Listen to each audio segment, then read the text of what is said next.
السلام علیکم۔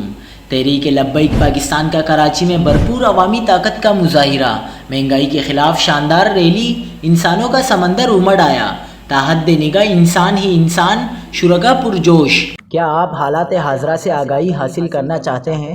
خبر کے پیچھے چھپے اصل حقائق جاننا چاہتے ہیں تو ابھی سبسکرائب کیجئے جلمل پاکستان کو اور ساتھ ہی گھنٹی کے نشان پر کلک کر دیں۔ آپ کو بتاتے چلیں کہ تحریک لبیک پاکستان نے کراچی میں بھرپور پاور شو کیا ہے۔ مہنگائی کے خلاف تاریخی ریلی نکالی گئی، جس کے خصوصی مناظر آپ اپنی اسکرین پر دیکھ سکتے ہیں۔ تحریک لبیک کی ریلی کا آغاز آج دوپہر اسٹار گیٹ سے ہوا۔ ریلی مزار قائد پر جا کر اختتام پذیر ہوئی۔ ریلی کی قیادت TLP سربراہ مولانا سعد رضوی نے کی۔ تحریک لبیک پاکستان کی مہنگائی کے خلاف ریلی میں ہزاروں افراد نے شرکت کی۔ اس ریلی میں انسانوں کا سمندر امڑ آیا، شرکا کا جوش و خروش قابل دید تھا۔ ریلی میں لبیک یا رسول اللہ کی صدائیں گونجتی رہیں۔